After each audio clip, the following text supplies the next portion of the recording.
I'm Rebecca. I'm the marketing manager at Meet Business Women. Like I said, it's fab to see everybody here this morning. Thanks everybody so much for joining us. And we are Meet Business Women. We're the professional community for women working across the meat industry. And this masterclass is open to members and also to non-members. So if this is your first masterclass with us, a huge welcome to you and hope you enjoy it today. Before we get started, I'd just like to say a big thank you to our strategic partners. As always, we do a huge amount of work with these suppliers, processors, retailers across the meat industry. So we'd just like to recognise those before we get started. So who are Meet Business Women? So like I said, for those of you who are brand new with us today, Meet Business Women is the global professional community for women in the meat industry. And our mission is to drive positive change in the meat industry and to provide you with personal development, networking opportunities and mentoring to ensure that your career thrives.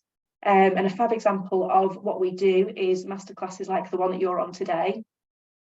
But we also have a membership that's open for everybody within the meat industry as well. So this membership gives you opportunities to develop your skill set with lots of different resources, masterclasses that you can watch live and on demand, and lots of industry content as well. We offer one-to-one coaching with our global mentoring scheme, which you can get involved with, either as a mentor or a mentee.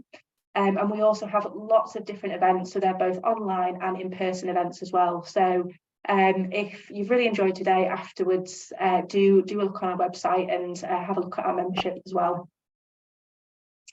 And then just a quick note from me, finally, what's coming up in the Meet Business Women calendar next. So on the 8th of March, as a lot of you all know, it's International Women's Day. So we've got we've got two online panels actually, one for our Australian and New Zealand members and another for our UK and Ireland members. We've got different ladies across those different territories actually speaking all around the power of embracing differences and how you can empower yourself. So that's going to be a really popular session, so do join us for that if you can. But today, I'm really pleased to welcome the Amcor team to this masterclass, and I'm going to hand over to Madalena to introduce themselves. We've got three fab ladies leading the masterclass today, so I'll hand across to them.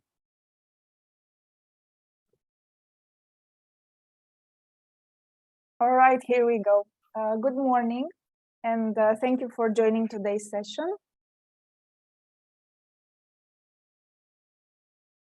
Okay. First of all, warm welcome from the Amcor team. I am Madaline and Rosalia. I am Strategic Marketing Manager working in Central Marketing in Amcor EMEA. And I would like also to briefly introduce our colleagues. Rosalia, please.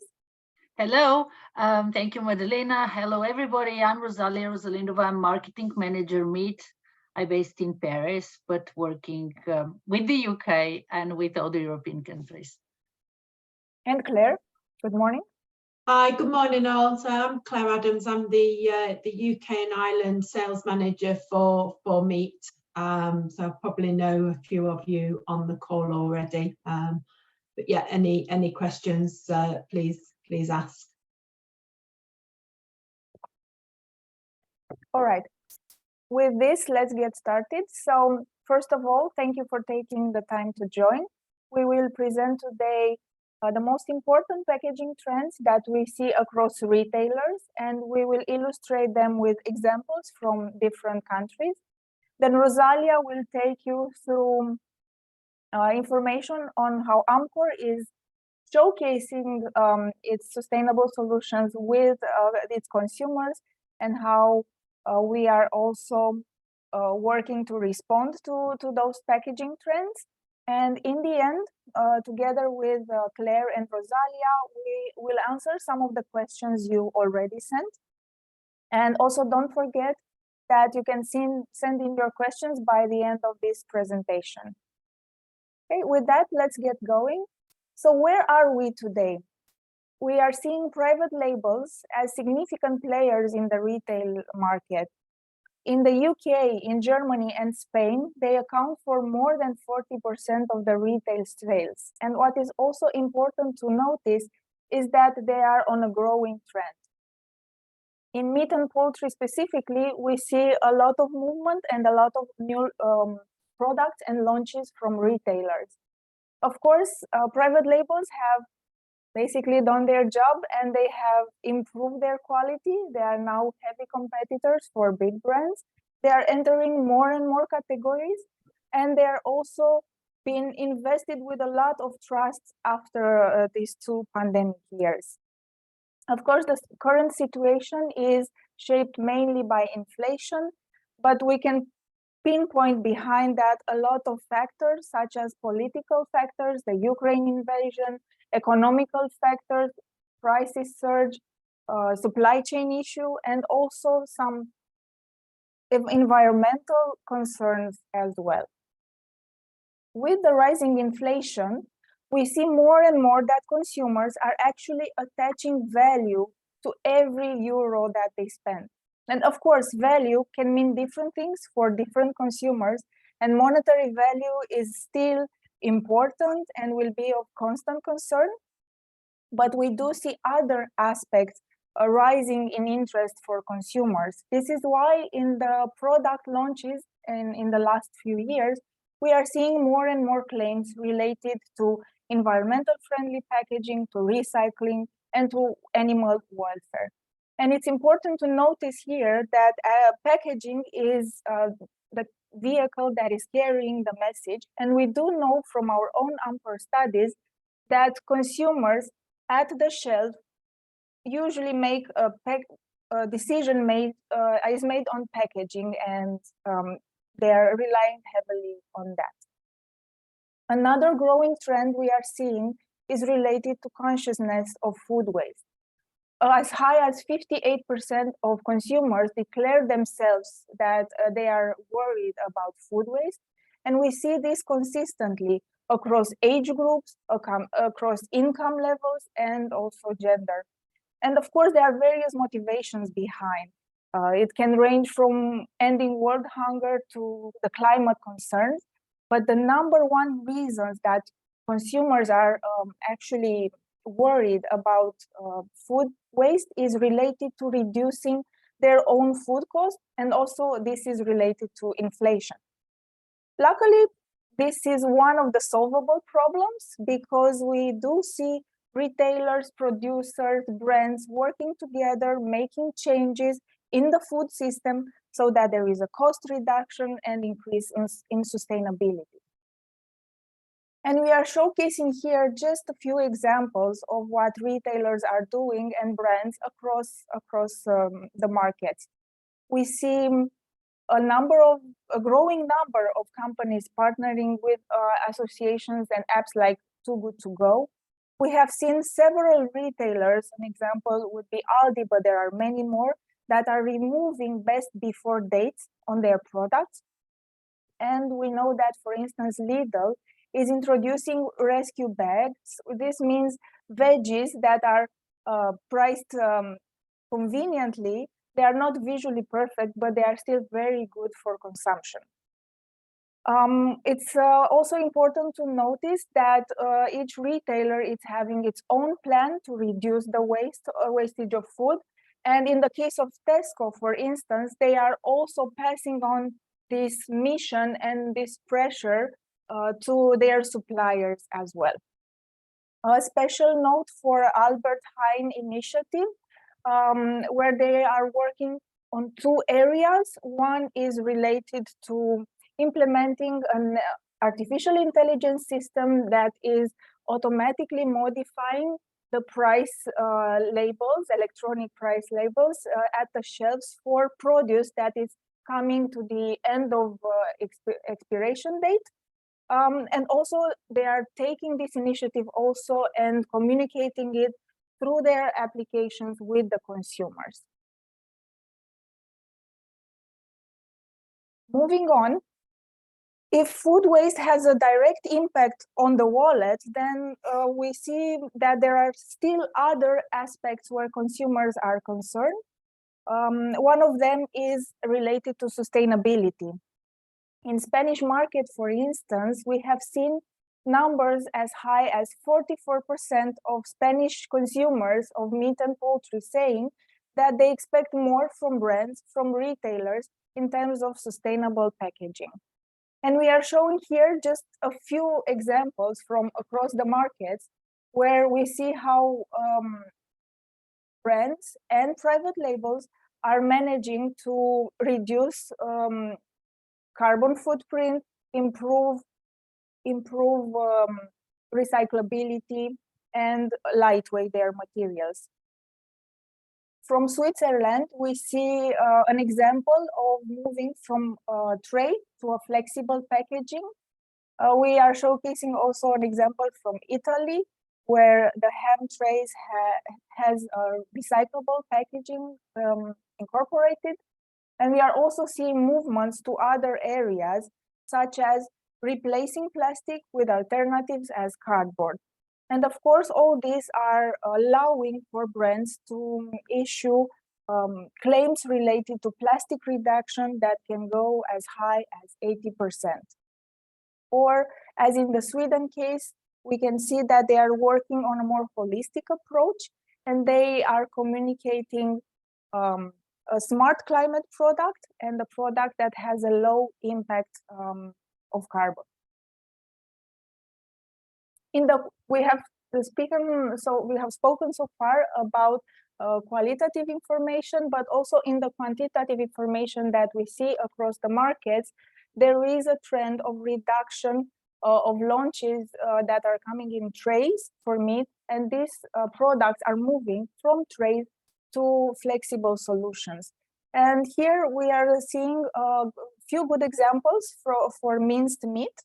They are coming both from retailers and for brands, and they are moving from trays to different types of flexible packaging that are also increasing their communication in terms of plastic reduction. Deli meat has always been a product that has been traditionally presented in trays, and now we see different brands and also retailers coming up with different solutions and lightweighting from trays to alternative flexible materials. Aldi, in this example that we are showing, has moved from a tray to a single piece of flexible packaging. And we are also showing a brand example from Citerio Bio, who is actually replacing the tray with a combination of two plastical packaging. For premium cuts, skinpacks are a very good choice, and they are also replacing traditional trays.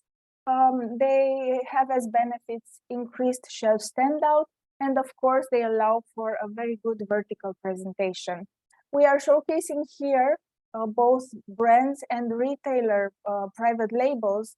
And as we can see, again, private labels are serious contestants, and they are presenting themselves just as good as the established brands.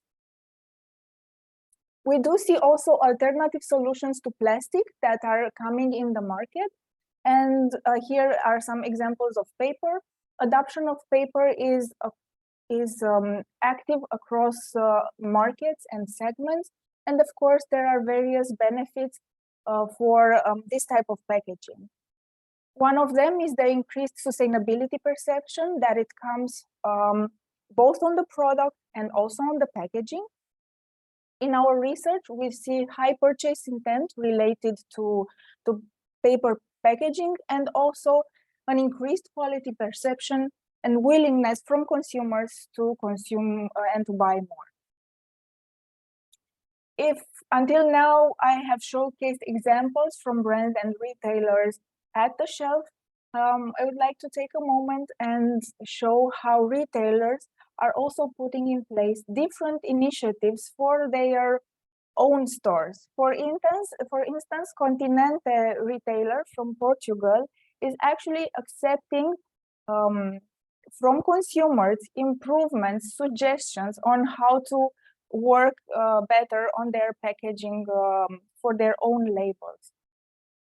And Cabrapo, who is having 137 stores, and they already are using reusable nets for veggies, are now allowing their consumers to come in with their own recipients and to take home products of fish, meat, and delicatessen.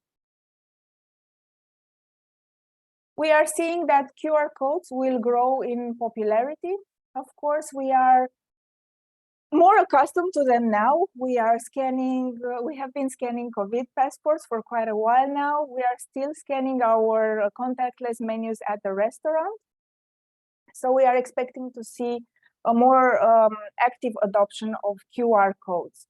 They can be used for a wide range of activities and consumer engagement, from origin tracing to recipes or to ingredient selection. And here I'm showing an example from Farmison, who is launching a QR code so that the consumers can trace the origins of their meat. Of course, we have seen across retailers different other examples, such as placing a QR code in store, and upon scanning that QR code, the consumer could get a full list of recipes and ingredients that he can actually buy in the store. We are also seeing that store design is making a comeback, as consumers are increasing now the number of visits they are making in the stores just to make sure that they get the best offers. And if up until now, retail media platforms have been tailoring their messages more for the online world, we are now seeing that there is more focus for in-store and for customized messages. What I'm showing here is an example from Lurpak, who is drawing attention to the fact that it has a recyclable packaging for their butter. Of course, packaging plays many roles and carries many messages. It can range from preserving the product, enhancing product quality, communicating claims or tangible features, and of course for reducing food waste. And brands are using the packaging space in the end to tell a story and to differentiate with storytelling, such as the meat district example. We have showcased a lot of great examples across many countries and formats. And if I were to distill these in a few takeaways, I would say that sustainable packaging adoption will accelerate, that flexible formats and alternative materials will continue to flow the market, and that technology will be used more and more, and we're going to see usage of technology from food waste reduction up until storytelling and consumer interaction. With that, I will hand over to Rosalia to show us how Amcor is responding to those trends. Thank you, Madalena. We hope that you enjoyed this first general European part. So I will show you a few examples of our achievements with some European retailers, because as Madalena said, the private labels are growing really strongly, especially in the processed meat area. And I will show you just a few examples of our achievements. So Madalena, if you can move to the next slide. And of course, if you have any questions, please ask us in the chat. If we don't manage to answer all the questions, we can send the answers after the presentation. So the first example I want to present you is a paper-based solution. Paper is really very much appreciated by the consumers, because despite the technical part, and we can discuss if paper is better than plastic, but what matters is that the consumers, they think that the paper is the best solution in terms of sustainability.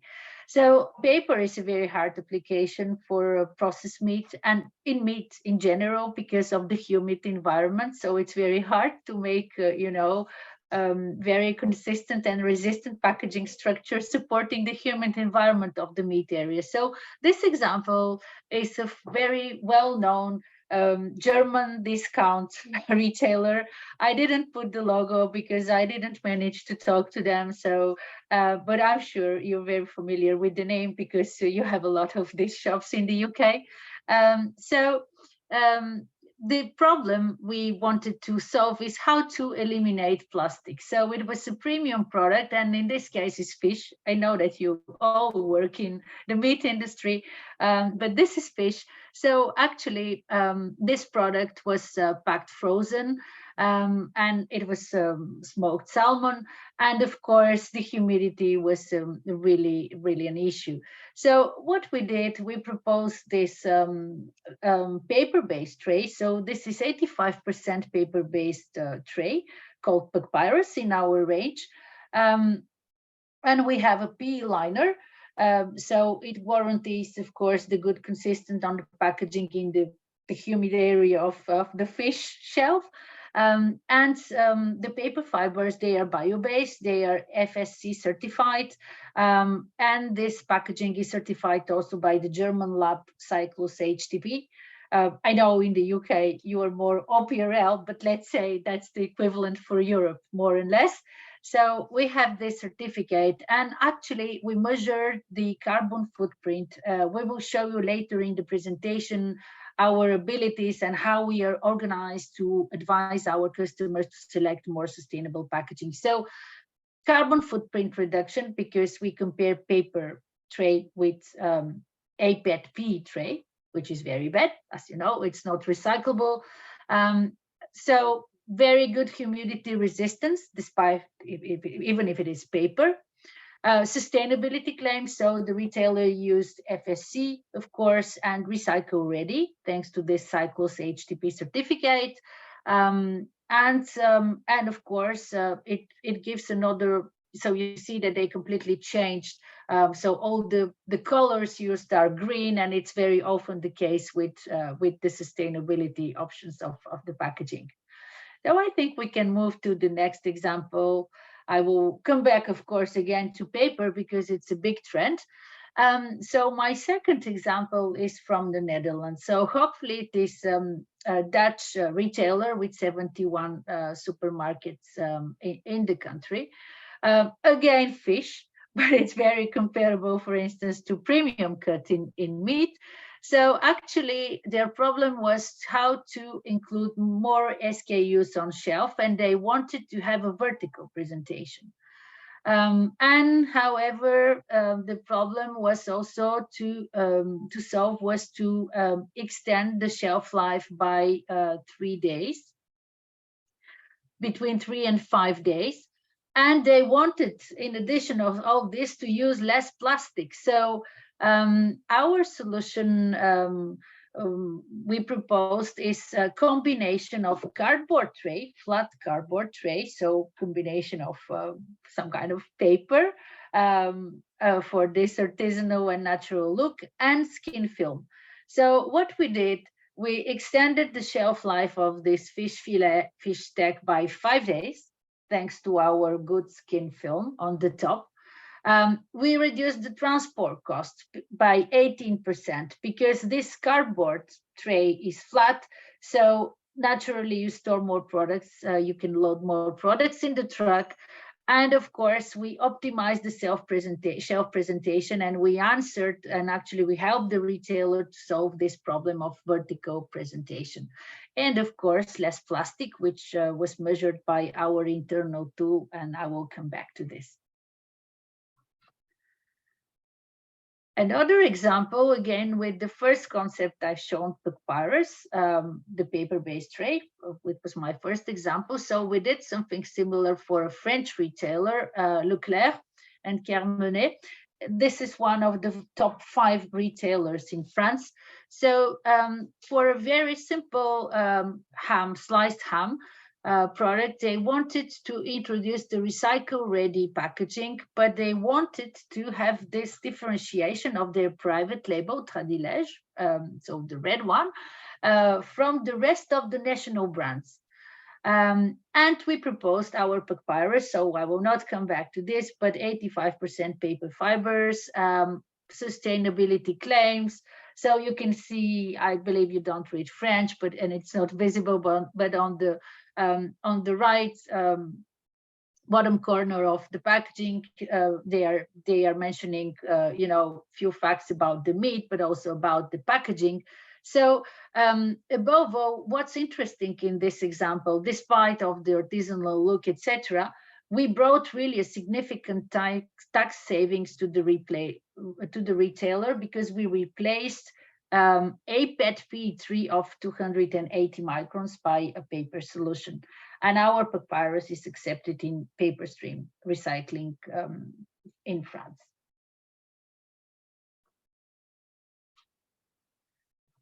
So another example, still fish. Fish actually is very trendy. This is why a few of my examples are targeted to fish. But again, you know, these salmon steaks, they are very similar to the beef steaks. It's a very interesting French retailer called Grand Frais. They have 130 supermarkets in France and one in Belgium. The concept is very interesting because they present the product, they're quite premium. So most probably for comparable products, the retail price will be maybe 5%, 8% more expensive in these stores. So this retailer, all the presentation is like in the farmer market. And actually for the fish range, they wanted to showcase less plastic in the packaging, and they wanted the premium presentation and again the shelf life. And we will come back in the presentation to this, but food waste is extremely important, and we know that meat accounts for 16–18% of all the wasted food in the supermarket. So it's a huge problem actually. And we proposed again this skin film. And what was really appreciated on the presentation is really the high transparency of our film and the clarity and the gloss. So really, I think they trusted Amcor, and actually you can show on the next slide, Madaline, just the shelf. So now we are packing all the seafood and fish products in that supermarket. So you see they have a huge assortment of different seafoods like octopus, etc. And by using the skin film, we improved not only the shelf life, but we also brought a 25% plastic reduction compared to the original modified atmosphere packaging. So basically tray plus lidding. Right, and then one example from Italy, the other country of food, for good food in Europe, I think. So we show you here just few examples behind the scene, because we will be talking about shrink bags. Of course, we have shrink bags in retail format, but the majority of the shrink bags, they are not visible by the end consumer. But we all know that it contributes a lot. If the meat or the fish, whatever, the meat in that case is not preserved in the right condition, it generates not only a huge food waste, but in carbon footprint, it would be terrible, because all the animals were raised and grown, etc., to produce that meat. So this retailer, we worked with 3 retailers in Italy. Coop, Carrefour, which is a French retailer, but they have shops in Italy, and Conad, which is purely Italian. So what they wanted to do is to eliminate the PVDC for the meat packaging, and especially the meat with sharp bones. So it's not an easy problem, and you all know, for those of you who are specialists in packaging, you all know that the skin and shrink are the most difficult applications to convert in sustainable. They wanted to use less plastic, down gouging, and reducing the food waste. So no compromise, so more sustainable, but no compromise on the performances. So what we did, we developed a PVDC-free shrink bag, and we preserved exactly the high puncture resistance, all the shelf life extension properties. And actually, with our shrink bags, thanks to the overlap seal, we increased also the production efficiency. And with that, I think just to show you what is coming. So all our developments and these 3 products are coming in the next months within Amcor, and they are in the shrink bags area. and shrink film, of course, for the one in the middle. They are all PVDC free, and we will have one recycle ready. So I hope that you enjoyed this European tour. With that, I don't want to take more time with examples, and if you have any questions, we will be delighted to answer them. But before that, just wanted to conclude this presentation by telling you that Amcor is now, I think, really a trusted partner for our customers, because we are well organized with excellent packaging engineers, and they can help our customers and retailers to conceive the best possible packaging in terms of technical performance. We have a sustainability specialist, and we will show you just after how we demystify, the carbon footprint. And I say this because we recently conducted a survey asking consumer what is carbon footprint, and no one knows. So it's not something speaking to all of the consumers. But the third component is the design of the packaging. So we are creating an innovation center, and already we opened doors in Ghent. We call it Catalyst. So this is an innovation center helping our customers to identify and to solve a pain point or a challenge they are meeting in terms of sustainability, in terms of design of the packaging. So we have full team here working not only on the graphical and industrial concept of the packaging, but it is combined also with product tests and packaging samples. So we are sure that what we recommend could be grounded in the reality later on. So we are able really to propose to our customers a complete solution, tested on machines. So it's located in Belgium, in the very beautiful city of Ghent. So we have a prototyping lab, and actually, by the way, if some of you are interested in, please contact Claire Adams from the UK, and we will be happy to show you not only the nice city of Ghent, but above all our innovation center. I think we have a short video to play. I think it will be good for you to see how it works. Just give us a second, so Claire will play the video.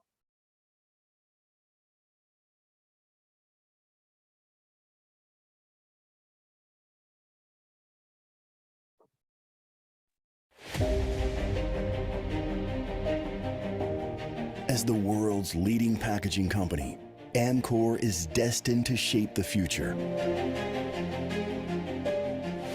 Rooted in history, but bound to innovate, to reshape, and to rethink the unthinkable. We are proud to develop packaging solutions that protect products and the people who rely on them all over the globe. The importance of innovation for the future actually starts with today. And everything we do today has an absolute core focus around making a better planet through the lens of sustainability. So when we think of innovation, we first ensure that every package that we are redesigning is either recyclable or has an end-of-life solution for the planet. All the expertise of the Amcor family is brought together under one roof in the city of Ghent in Belgium. It's the home of our all-new Global Innovation Center. Here, we deliver new possibilities in packaging. When our customers come with us on the journey to the center, they're going to be able to see opportunities of unlocks through the lens of packaging that they've never thought about for their brands.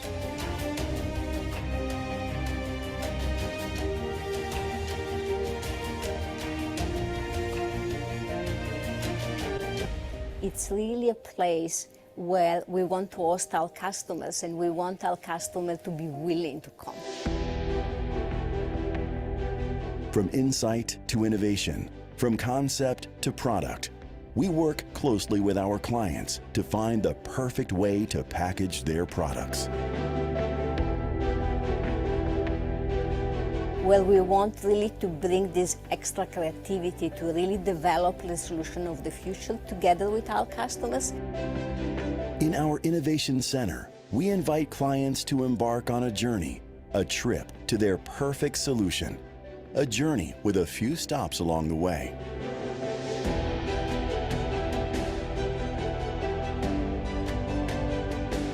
This is what we call the Lab of Ideas. Here, we talk with our customers. We listen to them, all so we can fully understand their needs and co-create the best solutions. We try to understand all their needs that we can then translate into prototypes, virtual and physical.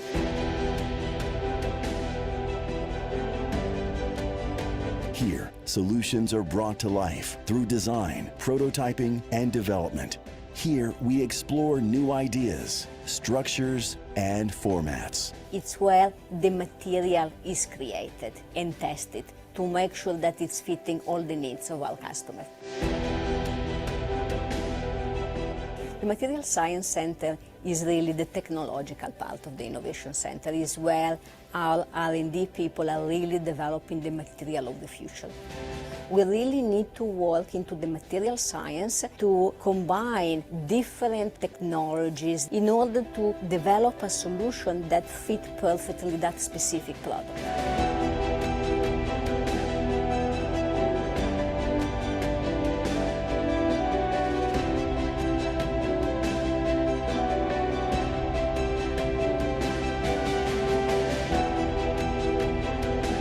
We take your idea to the market by putting it through our machines, through rigorous shelf life and e-commerce testing. Now, your product is ready to be presented to the world. To rise and shine, to inspire, and to go beyond expectations. Inspiring and shaping the future is not negotiable. We have that just as a responsibility, given the role that we play in the global packaging market.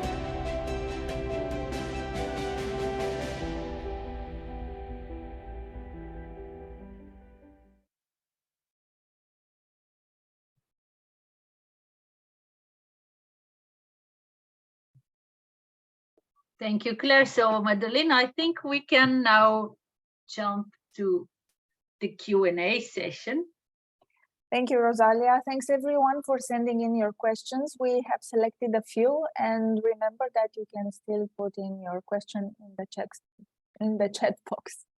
All right, so the first question is, what is the ranking of importance of sustainable packaging to consumers?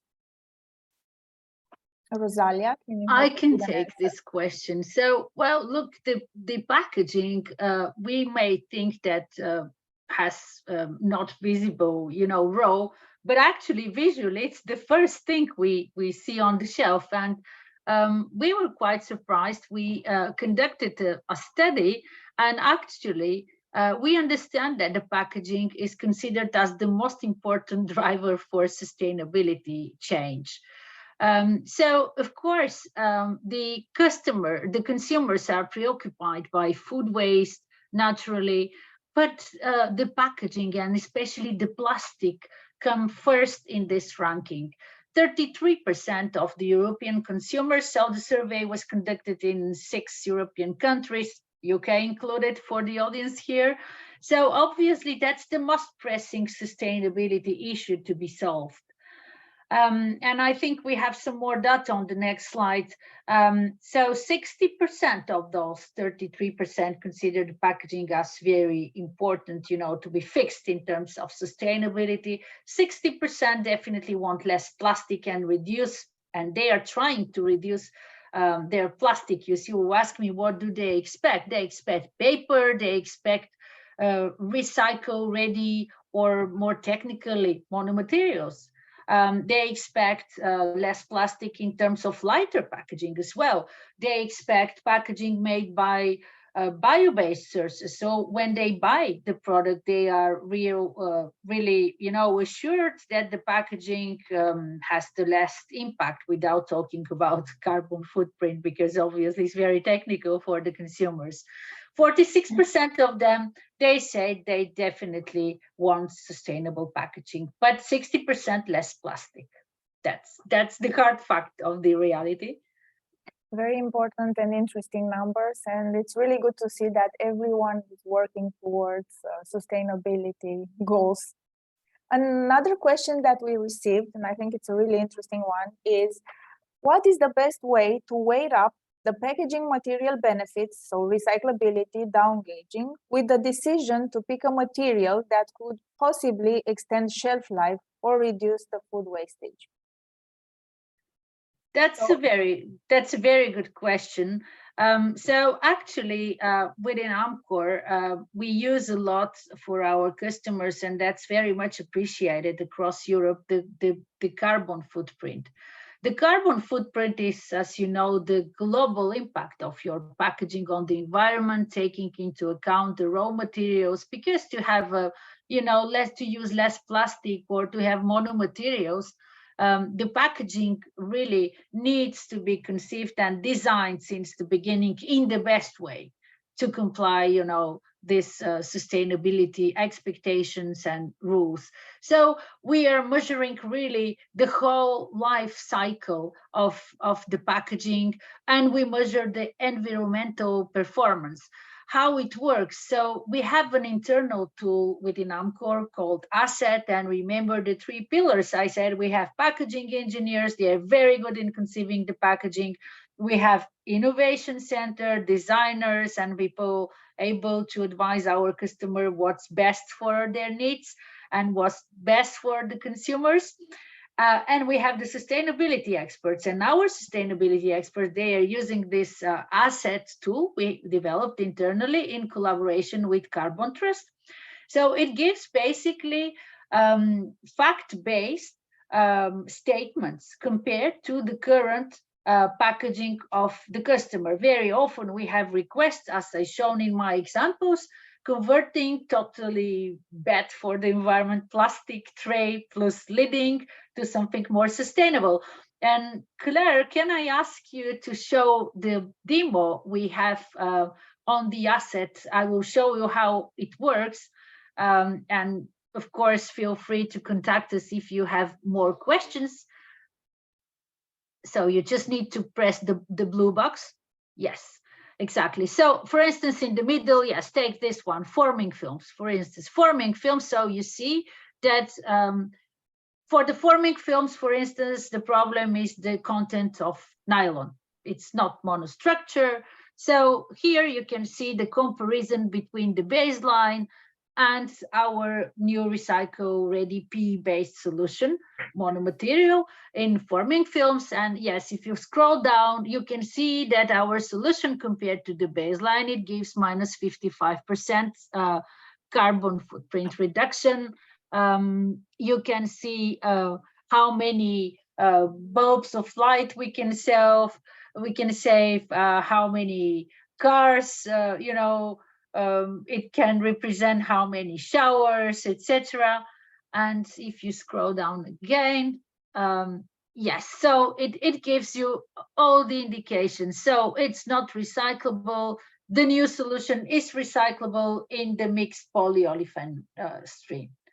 So this is very simple, but behind actually it's a huge tool, and we take a sample of the original packaging.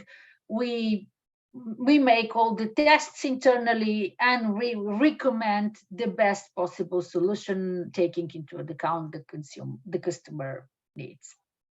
And of course, we have this for all the products. If we offer a sustainable and recycle ready or more sustainable option.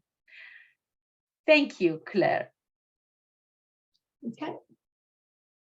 With that, we come to the end of our presentation. So if there are no other questions, Claire, Rosalia, would you like to say something to finish off? or maybe we can ask thank you for listening to our presentation. And do you have any, I can ask to the audience if there are any reactions. Do you agree with what we said in terms of sustainability, in terms of shelf life? I think that's the biggest challenge in meat, actually. How to, to continue decreasing the food waste, so preserve the shelf life, extend the shelf life, having nice presentation in store, and being more sustainable. Any reactions on this? Yes, hi, how are you? Hi, very good, and you?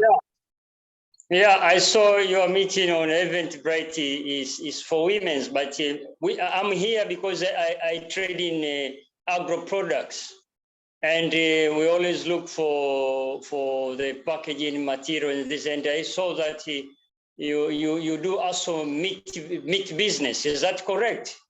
Yes, this presentation is all about meat. Yeah, so I know meat is like chickens and eggs. Meat goes with the spices. No eggs, no chicken, no chicken, no eggs. So I was just, okay, it's out of the topic, but I was wondering, do you have maybe a stage where you involve yourself in spices? That's my question. If you have, sorry, say it again. Do we have? I saw your group, you deal with meat. Is that correct? Yes. And I know meat goes with the spices. Is that correct? Okay, so you're asking if we provide packaging for spices? If you provide packaging for the spices, and then if you have programs which you integrate for spices suppliers, do you have something like that? Because we have the finest spices and we are looking for more markets in Europe. Yes, so you can contact us separately. We do have, so Amcor is quite a big company, so we definitely have packaging for spices. But I guess because it's not, I guess the audience is predominantly meat, so let's talk about the spices in another conversation. So you can contact me or Claire Adams, and we will direct you to the right person. Thanks, Rosalia. Yeah, thanks to the whole Amcor team. I think that was a really good presentation. Does anybody else have any questions or any, like Rosalia said, any reactions to that? But yeah, otherwise we'll round up today. I see one question from Larissa. Oh, sorry. What about the price? Can you give us an example about the price on the market? Larissa, thank you for the question. Do you mean what kind of price of the packaging or recycle-ready packaging? Packaging in general. Well, it depends very much on the on the packaging. So very hard to answer. Do you have in mind any particular packaging? Because if it is a modified atmosphere packaging or skin packaging, it will be completely different. In terms of sustainability, I can say that yes, definitely there is a price premium, and that's the biggest challenge of that market, because we all have the sustainability high in the agendas. And so we are all willing to convert the packaging to sustainable, but of course, because we will select different materials, and this recycle ready or more sustainable materials, they will behave differently on the machines. There is an extra cost, so definitely there is a premium for sustainability. I don't know if it answers your question, but from forming films or skin or shrink, it will be completely different. So very hard to indicate price. Yeah. Sorry, here is Larissa. I'm just asking about the for meat, for steaks, for example. Okay. I don't need a price. I just want to know what will be the impact in increase of price to change or to use a film that is you proposing as sustainable. I know the total impact of sustainability and this approach is very good, but in terms of application, is that real in the meat industry? Can we really change our whole packaging to a sustainable option and not increase our costs? Because also it will impact a lot in the consumer. We cannot sell anymore if we have a too expensive product. So do we have an increase of, I don't know, 30% of the actual packaging costs, 50%, or we are talking about 10 or 20%? I think it depends, Larissa, in what you're using at the moment. So in terms of if you're coming out of plastic trays and going into board trays, for example, then the cost is that there is minimal cost in terms of your setup in your machinery, but there potentially could be an on-cost in the tray cost. But the message and the marketing that you can apply to selling a sustainable product is better for you, and could therefore increase your sales that way. So it really depends. And we've also got lightweighting and down gauging options, which could give you a cost saving as opposed to a cost increase as well. So happy to follow up with you separately on case specifics. Yeah. Okay. Absolutely. Thank you very much. And the example I gave from France, you remember the paper tray we brought. So one of the advantages was actually our sustainable solution was more expensive than the very basic APET-PE tray, but the saving of taxes was very significant in France. So I think what Claire said, and again, if you have any particular questions, just get in touch with Claire, because it's quite complicated, but we are well organized, I think, to advise our customers and to help you to explore all the advantages of you can take from by adopting sustainable packaging. Okay, thank you. Thank you. There's a couple of questions that have come in on the chat. I don't know whether you want to take those now or whether you want to put those offline afterwards if they're more specific.